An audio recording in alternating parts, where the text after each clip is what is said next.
En el primer capítulo del libro La educación desde la comunicación, alfabetizar en comunicación de Jesús Martín Barbero, nos comienza a plantear primero la confusión o ese discernimiento que hay entre el acto de comunicación y con los medios, así mismo como el de la educación con los métodos.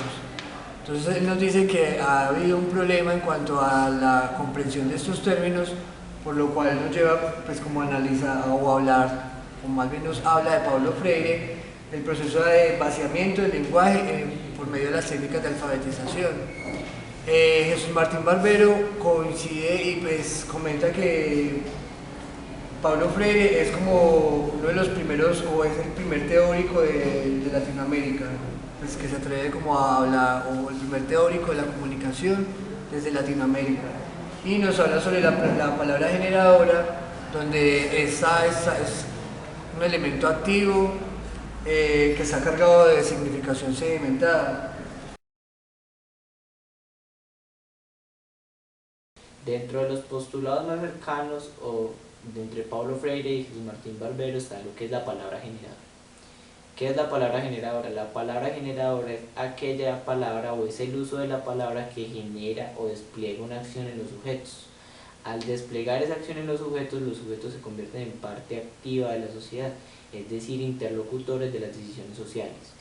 Un planteamiento que es muy cercano a la concepción de Hannah Arendt, que es un manifiesto teórico sobre una tripartición de los sujetos que consta de la acción, la labor y el trabajo, y es la acción misma la posibilidad de definir la vida política de los sujetos, entendiendo política no como las prácticas políticas donde los ricos es más ricos y los pobres es más pobres, sino como esa posibilidad de obedecer a todo un discurso que nace desde lo privado, es decir, desde lo autónomo, y pues que se hace público, y que entra dentro de una heteronomía social o dentro de una construcción social donde pues todo se construye democráticamente, es decir, digamos una sociedad que entre comillas funciona.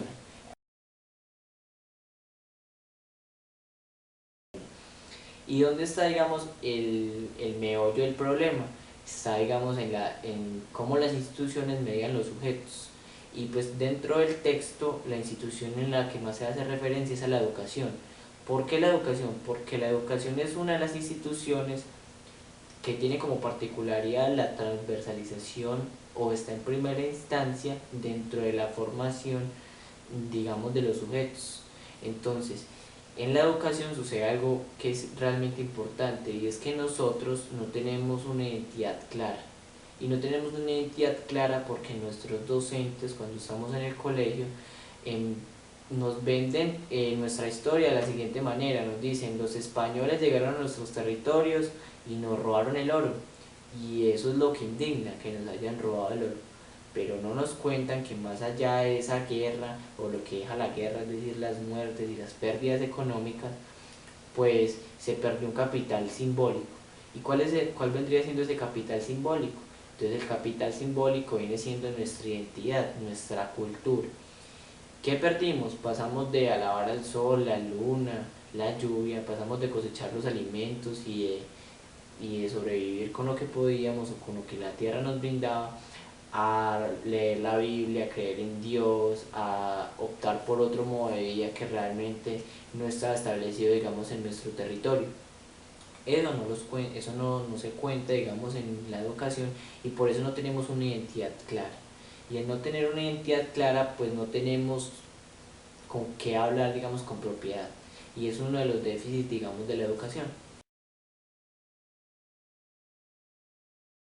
Él se refiere a eso, es como por medio de la dominación del lenguaje se ha logrado transformar nuestro entorno y la manera en cómo entendemos nuestras creencias y nuestros modos culturales. Entonces, a raíz de eso, él plantea que en Latinoamérica se ha venido dando un proceso de incomunicación, más no tiene nada que ver como con un proceso de analfabetización, ya que la alfabetización que plantea muchas veces como las teorías que vienen desde Europa obedecen a un patrón en el que la persona sepa leer o escribir o interpretar símbolos, mientras que la alfabetización que que se plantea desde aquí tiene que ver más como con un sentido cultural.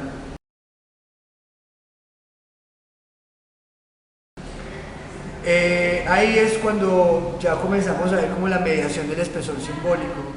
Entonces resulta que hay algo que se llama, pues nos habla además de esto Jesús Martín Barbero, sobre la textura dialógica. Y es algo en donde los símbolos funcionan como una mediación y le dan un campo de espesor al significado de las palabras.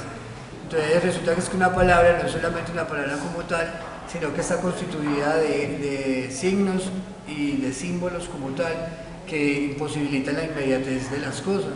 Entonces no podemos interpretar un mensaje como tal sin primero llegar como a derrumbar todas esas capas o esas texturas de las que está compuesta su significado.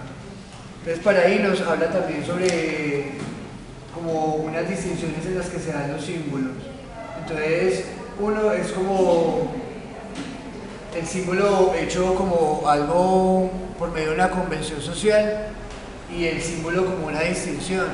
Entonces en el símbolo de una convención social podemos encontrar los símbolos lógicos matemáticos como los números, el más y el menos, para el cual es un patrón definido en el que todos los entendemos pues lo que quiere representar cada uno.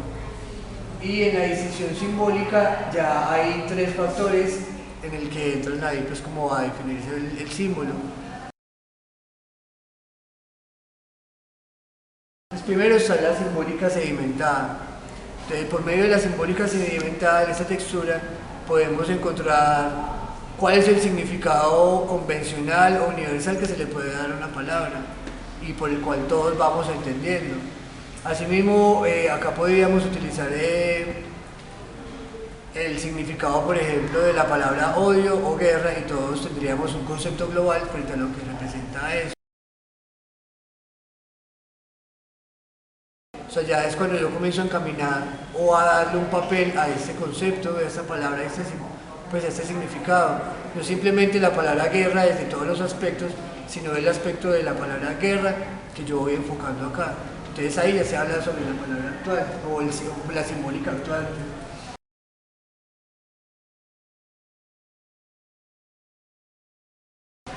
Ya por último está la simbólica prospectiva, o sea, ¿qué es lo que quiero lograr yo con ese mensaje? ¿Cuál es la intención de la que está cargada eso? Porque si bien la palabra tiene un significado ya establecido como por medio de una convención, ya está actuando en dirección de un mensaje, está también la proyección que yo le quiero dar a ese concepto.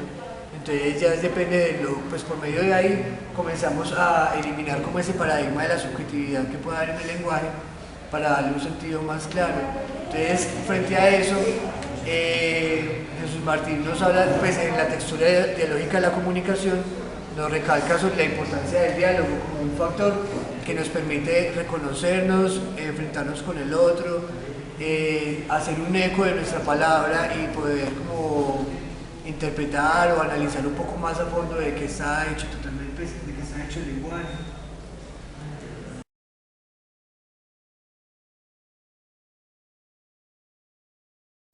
O es un planteamiento, digamos, muy cercano al planteamiento de Cotard, ¿cierto? Que entiende la cultura o la sociedad como un entramado de intersubjetividades que vuelven objetiva la comunicación. Y el planteamiento de Cotard, pues, eso es como capas, ¿cierto? Entonces está la capa sociedad, y si quitamos la capa sociedad vamos a encontrar la capa culturológica, luego la capa culturológica está la capa sujetos, y en fin, hasta llegar a la parte más minúscula que somos los sujetos como individualidad. Y es dialógica porque entiende el uso del lenguaje como la posibilidad de expresar lo pensado. Y si entendemos el lenguaje como posibilidad de expresar lo pensado y entendemos el uso de la palabra como un despliegue de acción, pues entonces los sujetos dentro de su individualidad pues serán los constructores de una sociedad que realmente funcione, ¿cierto? Sin exacerbar, digamos, algunos valores morales. Es decir, mi libertad termina donde empieza la libertad del otro, es decir, no afectar al otro con lo que yo estoy refutando, pero tampoco pues, con quedarme callado y no entender, digamos, que puedo ser constructor, digamos, de la sociedad. Eso sería como básicamente la lectura que se les hace al documento.